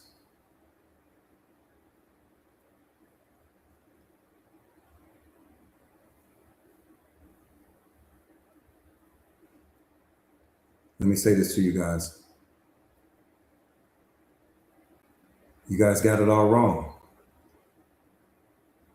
You got it all wrong. All wrong. All wrong. You guys are not just wrong. You're a special kind of wrong. You're not just wrong. You're a special kind of wrong. And I had to bait you in, right? I had to bait you in to get you way out in the middle of the ocean, so you didn't have time to swim back. Because that makes no sense. What you're saying, you know, let's empty your cup real quick. We get ready to go in. Okay. I'm getting ready to speak. Though he's not asking me to, I'm getting ready to speak on behalf of your father right now. He ain't asked me to. But I'm getting ready to do it. Somebody got to do it, so I'm going to do it. I'm jumping out there. What do you mean love is not enough? Love is all there is. There is nothing else. There is love, and then there's the absence of love. Love is what built this universe. Love is what built you. Love is consciousness. Love is God. Love is source energy. It's all there is. What do you mean love is not enough for your relationship? No, the person that you're talking about and the brand of love that you're referring to, this person didn't know what love was. How this person gonna give you love and they don't know what it is themselves? Love is all there is. There is love, and then there's the absence of love. Now let's look at love. Well, let's look at love's absence. Violence, war, pain, suffering, hunger, acts of genocide, all these terrible things going on in the world where love is not. Now let's look at what love is. Kindness, compassion, empathy, understanding, service, unconditional love. This is what we're talking about here. Respect, communication. When people, let me tell you how much people are lacking self-awareness. When people say love is not enough, let me tell you what they do. They say, Coach, love is not enough. You also need kindness. You also need communication. You also need understanding. You also need empathy. Freeze. All of those things are the byproduct of love. All of those things, love is at the substance of them all. Think about love as the ocean. Kindness is its wave. Compassion is its wave. Empathy is its wave. Understanding is its wave. Communication is its wave. None of those things can exist without love's presence. The person was kind to you because love was in them. They respected you because love was in them. They were compassionate towards you because love was in them. But if love was not there, they wouldn't have been able to give you any of that. Love is all there is. There is nothing else. And if love is powerful enough to build this universe, how can it not build your relationship? How can it not be enough to sustain your relationship and it built everything around you? That makes no sense. But when we don't know what love is, we don't know how to give it. We have no understanding of it. That's the only reason why you would say it's not enough is if you don't actually know what it is. You have a concept of it. And your concept, 9 times out of 10, came from something you witnessed with your parents, came from your relationship with people in your life. It came from something that you may have seen with your grandparents, something that you've seen on TV, something that you witnessed in some movie or on some Hallmark card or whatever the case may be. You have a concept of love. When you step into love, when you understand love, you understand it's the most powerful force in the universe. Nothing in the history of this planet is more powerful than love. Nothing. Love built you. Love built your family. Love built your kids. Love built every creature, every animal, every insect that you see on this planet. Love built the sun. Love built the oceans. Love built the sky. Love built everything you are chasing in life right now. And you can only love one thing. And the one thing that you love is God. And the extension of Him, when we say we love our kids, they're an extension of Him. When we say we love the mountains, they're an extension of Him. When we say we love this or that, it's an extension of Him. Everything you say you love is only an extension of Him. So when you're saying, oh, in my relationship, love is not enough, okay, but what else do you need? Respect, that's the byproduct of love. Kindness, that's the byproduct of love. Empathy, that's the byproduct of love. Service, that's the byproduct of love. Generosity, that's the byproduct of love. The person showing up for you, all the byproduct of love. Because if I take love out of that person, you get none of that.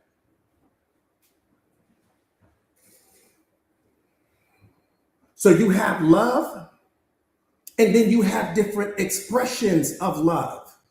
The same way that you are a unique expression of God. You got God, and then you have the unique expression of Him called you. It's the same thing with kindness and respect and compassion and service. These are all different expressions of love, meaning that love is the substance to what they are. The person gave you those other things because love was in them. If I took the love out of them, you get none of that.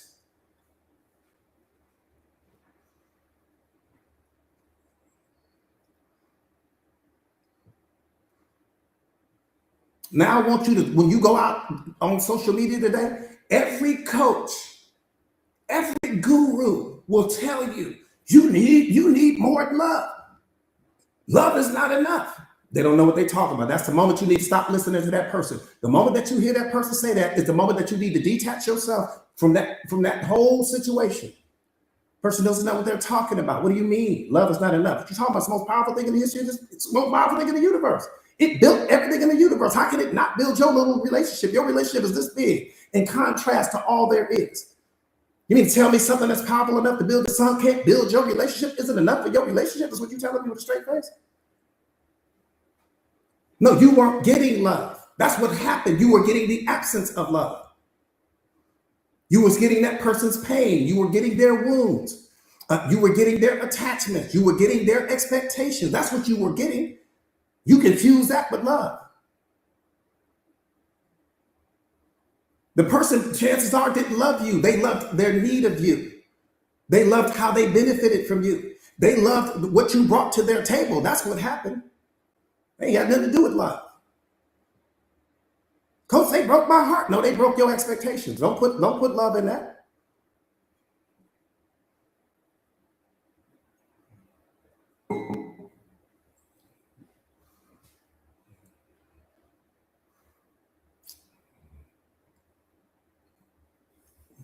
All of you guys should have had a paradigm shift.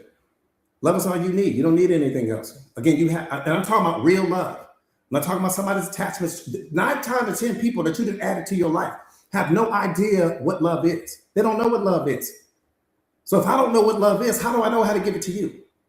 Consistently. How do I know how to give you something that I haven't discovered myself? Everybody's sitting there talking about they know what love is. Okay, but what is it?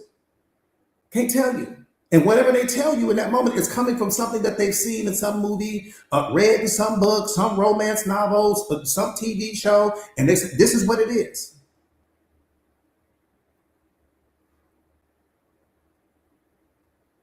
So all you need is love. You don't need anything else.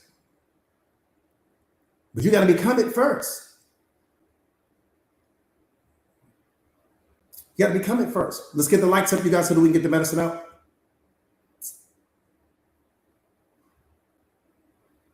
Somebody said real love is dangerous. Where'd that go? Put that back up there. Certain things I got to see, and anytime it looked like somebody was veering off the side of the road.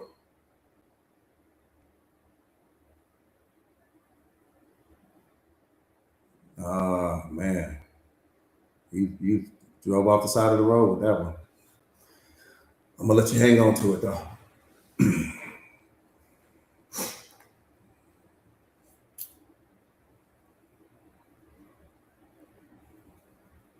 How did love put you in prison? I'm just curious. I've never seen that before.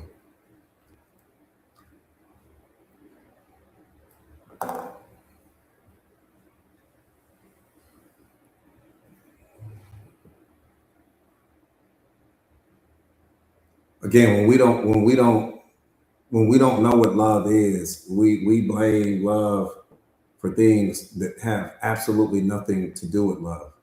When you don't know what it is, we showcase, ignorance isn't a lack of knowledge. Ignorance is a lack of understanding, and oftentimes we showcase our ignorance. Again, I'm not talking about lack of knowledge. I'm talking about a lack of understanding. We showcase our lack of understanding. How is love dangerous? Where you guys get this stuff from? It's pretty mind blowing. It's scary, low key. I'm just be honest with you. Because you guys are very people that's jumping in relationships right now.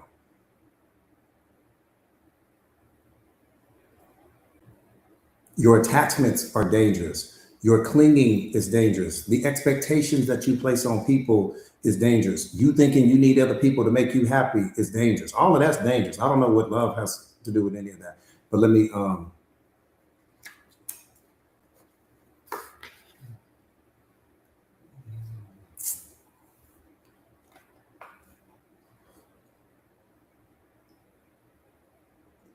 but that don't have nothing to do with love. You losing yourself has nothing to do with love. You lost yourself because you didn't have love in you, not because you did.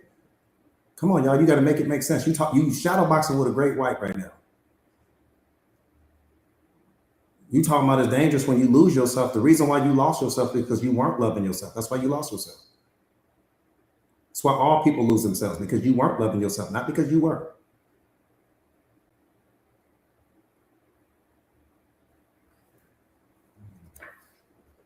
Come on, you got to come. You got to be real fast when you're going up against me.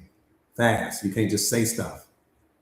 And every time we say something, you reveal your knowledge or your lack thereof. You gotta be careful with that. You don't want to throw yourself too far out there.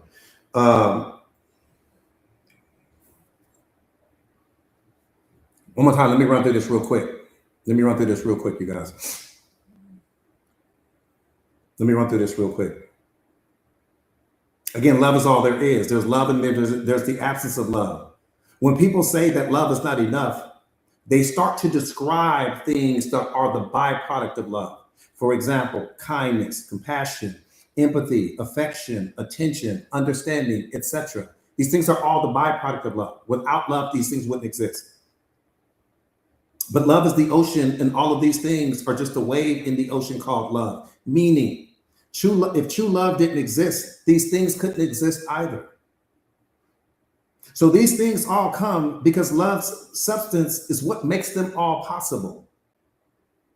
But they don't have the power to create love because love creates them. People who say that love is not enough have no clue what love is. That's why we say that, because we don't know what it is. How could the most powerful force in the universe not be enough?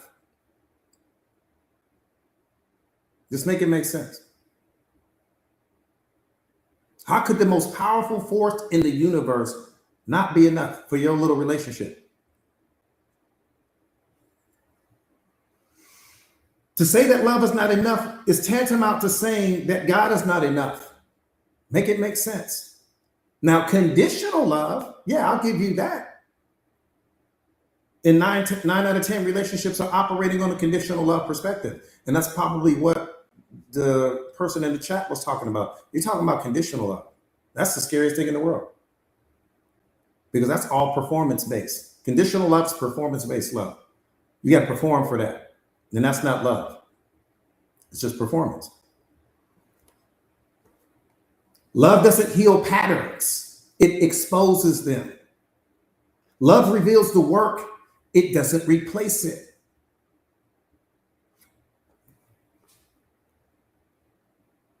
Let's live in the truth. Give me 5 seconds of truth. Just give me 5 seconds of pure raw truth right now. Just pure raw truth. Raw truth.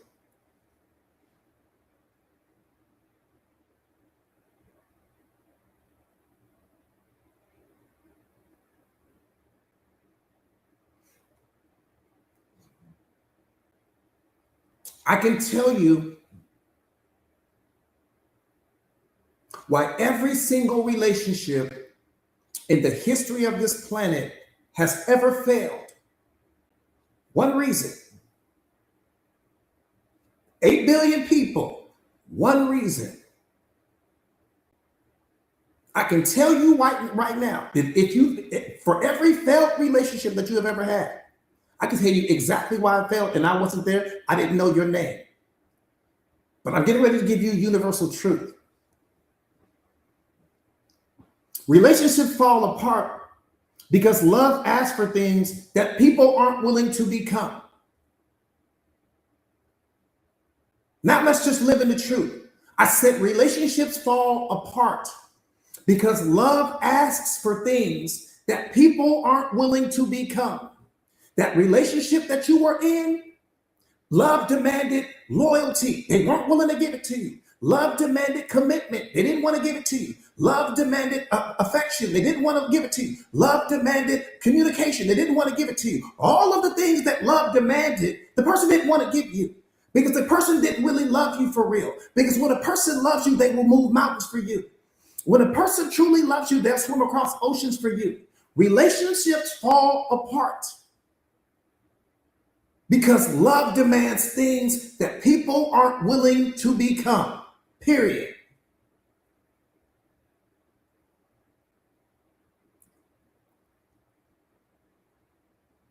Every relationship falls underneath that umbrella. There was things that love wanted that person to become, and they didn't want to become it. Well, that doesn't make sense. If you claim to love this person, why don't you want to become it? Because the person didn't love you. They loved their need of you. They loved how they benefited from you. They loved what you brought to the table. They loved the quality of life that maybe they got to experience with you being in their life. That's what they were loving. Had nothing to do with you.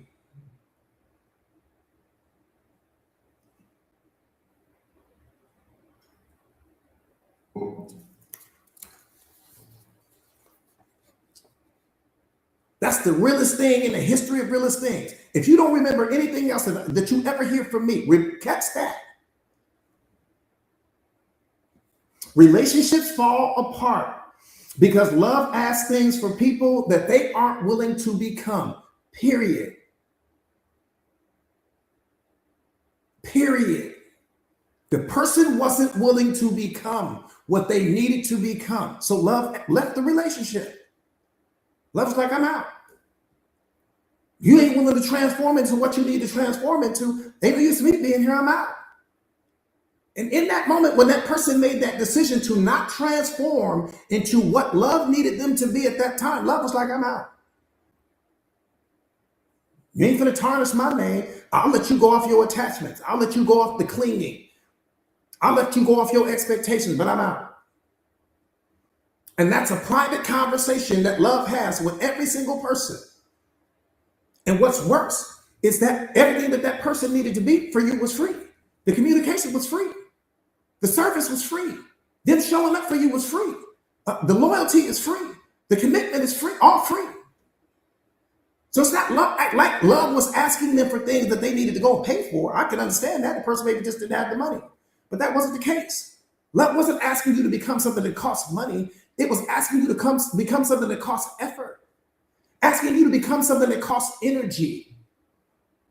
That was it. That you didn't want to give me the energy that didn't cost you anything? You don't want to give me the effort that didn't cost you anything? How the hell you say you love me? You don't want to give me the energy. You don't want to give me the effort. You don't want to transform into what love is asking you to become. That's why the person didn't do it. The person cheated on you. They didn't want to transform into what love wanted them to become. If the person lied to you, they didn't want to transform into what love wanted them to become. If the person put their hands on you, they didn't want to transform into what love wanted them to become. Period. Live in your truth. That's where the truth lives, right? I'm giving you God's truth right now. If he was sitting here on this live right now, he'd tell it, the person didn't want to become that. Period. The evidence of that is the disrespect. The evidence of that was the disloyalty. The evidence of that, the verbal abuse. The evidence of that, them putting their hands on you. The evidence, love asked them to be certain things that they didn't want to be.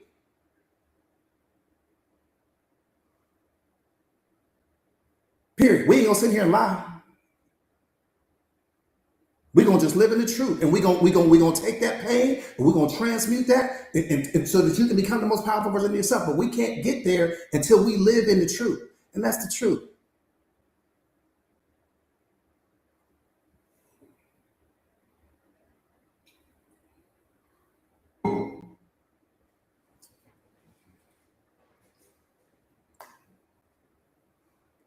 Yeah, we just gotta wake up. I love you too, beloved. We just gotta wake up. That's all. No one's to blame. I tell you guys this all the time. There's no one to blame. It's not one to blame. That if love asked you to become some things, clearly I wasn't worth it. Clearly I wasn't worth it. Love asked you to become some things, and clearly I wasn't worth it. And what it asked you to become didn't cost you money. What it asked you to become, you didn't have to go finance anything. What it asked you to become wouldn't have cost you a dime. And I wasn't enough for you. I wasn't worthy of that. That's a truth that you got to sit in, beloved. You got to just sit inside of that. Just sit inside of that. Sefe, what's up, my brother? So good to see you.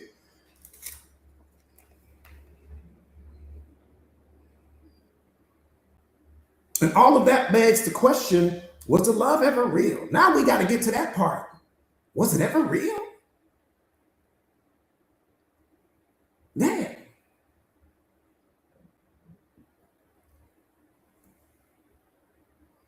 Because when love was real, the person will move mountains for you. Some of you guys know exactly what I'm talking about. You swim across the ocean for that person you really love. Move mountains for that person you really love. Thank you for the gifts, beloved. Think about what I'm saying.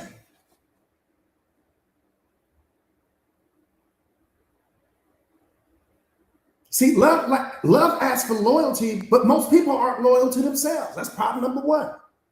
Love asks for dedication, but most people abandon themselves. So how can they possibly be dedicated to you? That's problem number two. Love asks for empathy and compassion, but most people speak to themselves like someone they don't love. So how can they speak to you that way?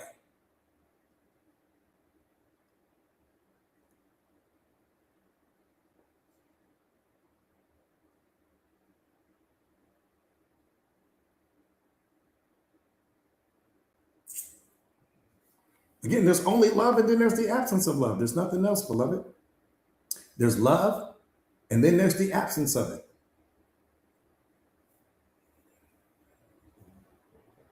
Right?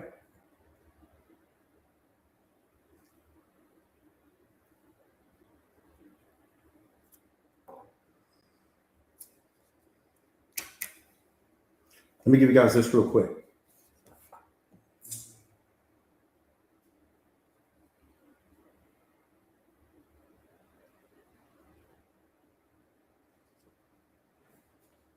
Here's what happens. Here's what happens after your spiritual awakening. If you're on that path or you're on that journey, this is something that you can look forward to. Here's what happens after your spiritual awakening. You stop reacting to everything. You stop chasing answers from people who only bring confusion to your life.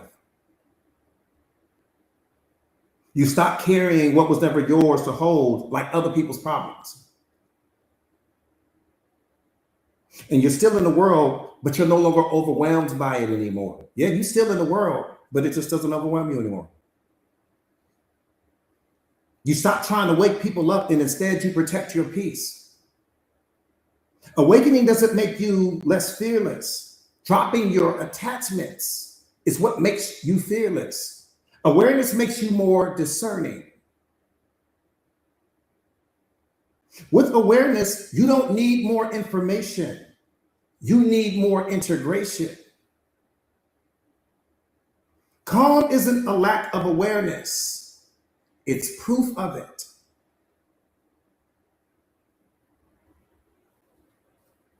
You stop confusing intensity with depth. You stop explaining your boundaries to people who were benefiting from you not having any.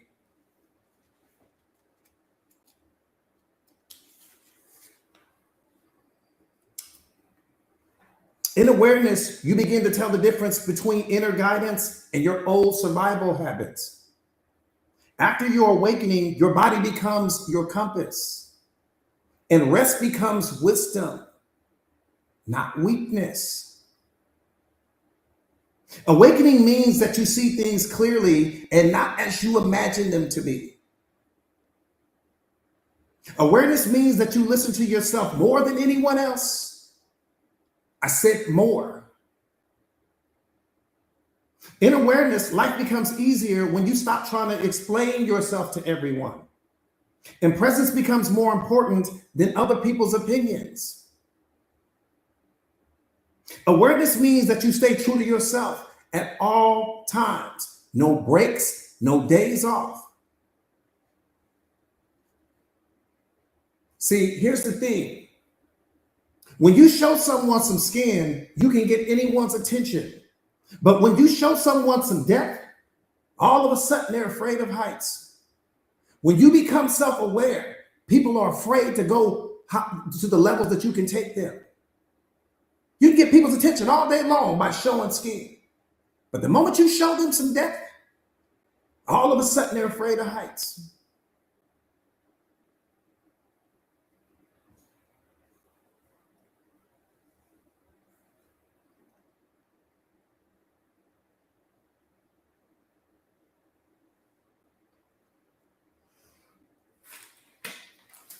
Boom.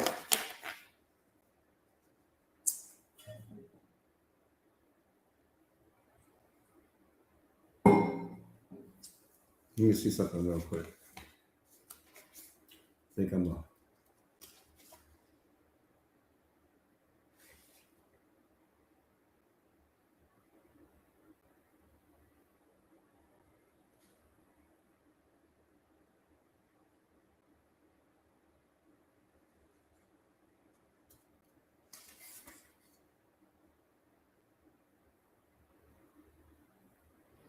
All right. Yeah, that part. Once you see, you can't. Once you see, you can't unsee, right?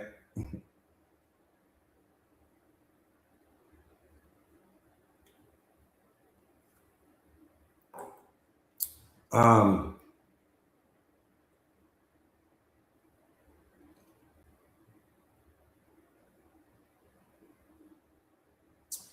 Let me leave you guys this.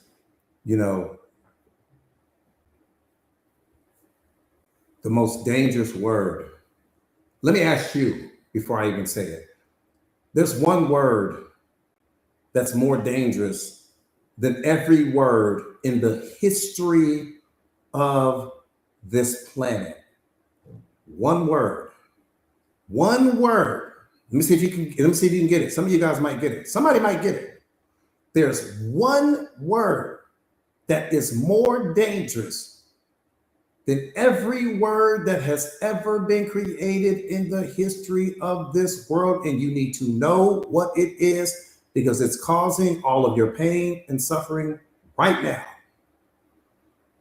Fear, quit, believe, should, can't, fear, hate, can't, fear, attachment, love it, should, love it, no, love it, anxiety, no, expectations. We said something when we said that. Got it. Comparison, ego. Ooh, ego's a good one.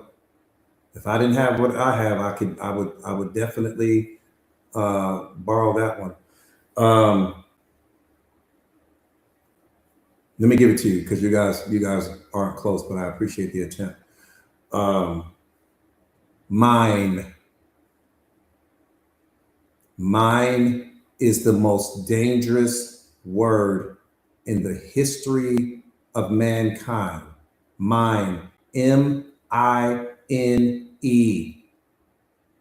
M-I-N-E is the most dangerous word in the history. I said in the history of mankind. It's not even close. Not racism, not hate, not prejudices, not anger, not if you could take every word that you guys have laid out, and I appreciate the attempt. If you were to take all those words and roll them into a ball, they would be 1% of what mine is. Let me give it to you in a way I know you won't miss it. Let me show you how you work, just in case you don't know. Watch this. Boom. You're walking down the street and you're walking in this new housing development. It's a beautiful day. You're minding your own business. And they've got all of these beautiful homes, right? Lined up in a row. They're all new. You walk to the end of the street. You walk back. You go to your home. The next day, you come and do the same thing. You walk to the end of the street. You walk back. There's 100 homes on this entire street in this community. Watch this. Now, as you're walking, you're not affected by any of the homes. You're looking at them, enjoying them, and you're moving on with your life. And then one day you decide to purchase one. And in that moment, you say, mine. And what happens in that moment is that that home merges with your nervous system. None of the other 99 homes has any impact on you whatsoever. But that one house that you call mine has an emotional connection to you. You have drawn a line around that house emotionally. If somebody kicks that door, you feel kicked. If somebody vandalizes the home, you feel like it happened to you. Every single thing that happens to that home, you feel attacked. Why? Because that home has merged with your nervous system, because when you called it mine, you made it a part of your identity. And then let's say the man across the street, he has a broken window. He comes out to have a conversation with you. Let me tell you what you say. You say, oh, that's unfortunate. You feel nothing emotionally. The lady down the street, something happened to her home. She's out in the middle of the street. You have a conversation with her. You say, what happened? She tells you what happened. You say, oh, that's unfortunate. And as we move through life with your relationships, everything that you call mine, anything that happens to it, you feel like it's an attack on you. That's why countries go to war, because of that word, mine. They want whatever it is that they don't have in that moment. They want that thing to be theirs. And they won't stop until they get it. Even though the person in your life doesn't belong to you, you call them mine. And every single thing that happens with them, you feel like it's happening with you. When someone of the opposite sex walks up, you get all this jealousy, all this insecurity. Why? Because you think the person belongs to you. That word mine is what's hurting you.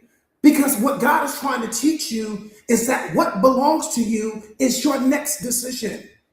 That's what belongs to you. Everything else belongs to him. But when you say mine, you operate with a fixed mindset. Even though reality is fluid, even though life is fluid, even though life is always changing. That's why we talk about impermanence. So when you say mine, you want that thing to remain as it is, even though that thing is changing. I said to you guys earlier, everything you love, you will at one point in time lose. Everything. The word mine is the most dangerous word. People will hurt you behind that word. That's the threat to you. That word alone. And once I fully understood that, because everything that you call mine is controlling you, you're actually not in control of the thing. The thing is in control of you. You create the illusion that you have control, but you don't have control. You don't have control over what's going to happen in the next moment, let alone what's happening to the thing that you call mine. You have no control over that. Zero. The only thing you have control over is your next decision.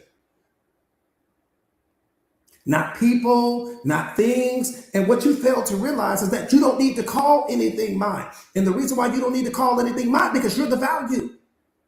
You are the thing that created the thing that you call mine. So you don't even need to cling to the thing. You're the value. The thing is just your fruit. Whatever you call mine is just your fruit. It comes from the asset that is you. God is like, you're the asset. Stop worrying about what you created. Stop clinging to what you created and just focus on the fact that you're the creator. You don't need to cling to anything. Let everything be free. You don't need to call anything mine.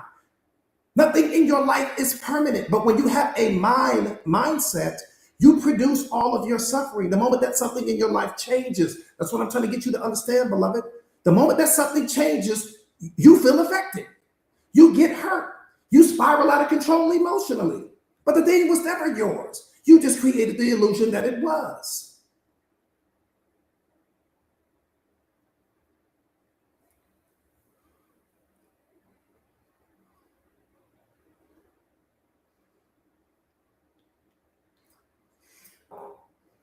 All right. Set my mic down on that.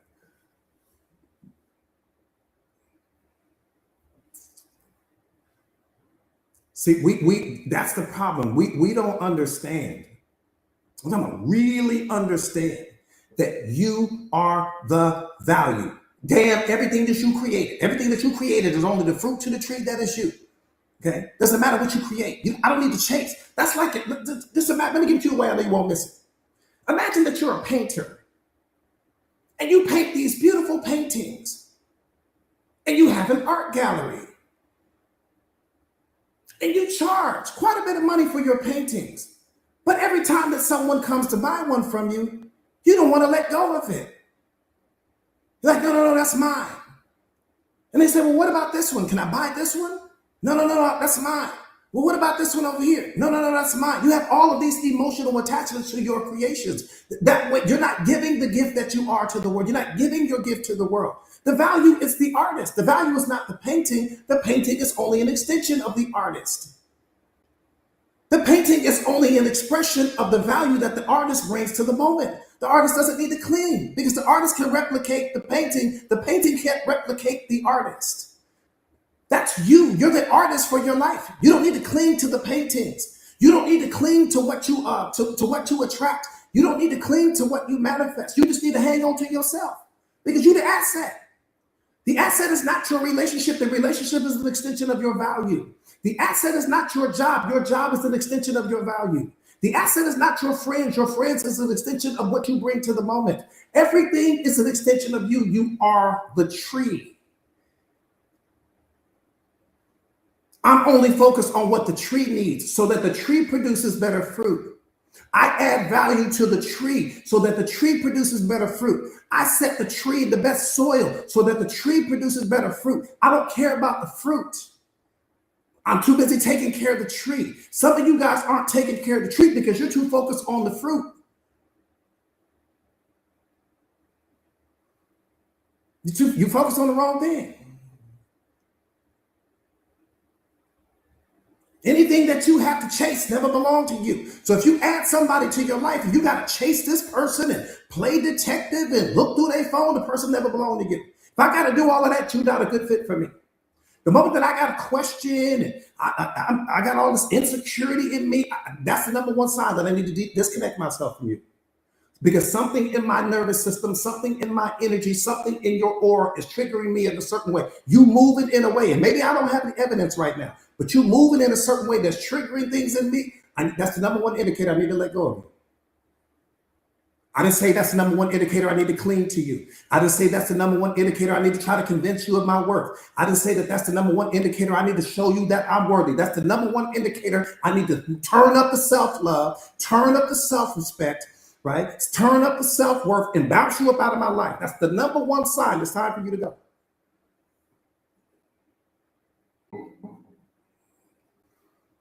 Number one sign. See, you picky. I tell you guys this all the time. You picky about everything in life. You picky about the restaurant you go to. You picky about the clothes you wear. You're picky about the car you drive. Be picky about the people that have access to you. Be just as picky. Don't just be picky about where you eat. Don't just be picky about where you work out. Be picky when it comes to who you allow to have access to you. Since you picky anyways. Be picky about the right stuff. We're picky about the wrong thing. We'll give the wrong person access to us for 1 year, 2 years, 3 years, 4 years. But you go to that restaurant one time and it's not what you want and you never come back. You go to that clothing store one time and they don't have what you want and you never come back. You go to that car lot one time and they don't have what you want and you never come back. But we'll return to the toxic relationship time and time and time and time again. We're not picky when it comes to the stuff that matters. We're picky when it comes to the stuff that don't.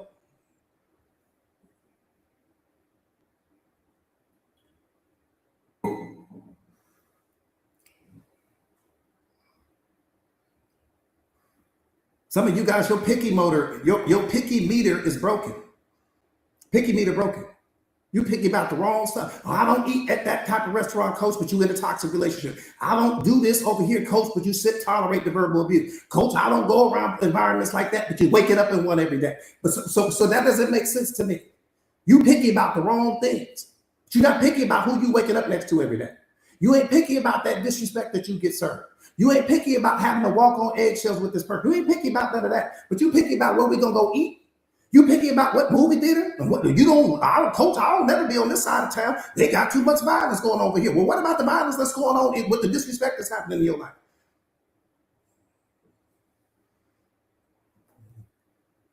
That's all I'm saying.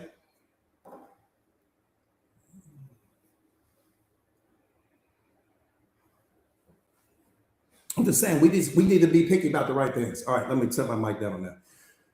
Set my mic down on that.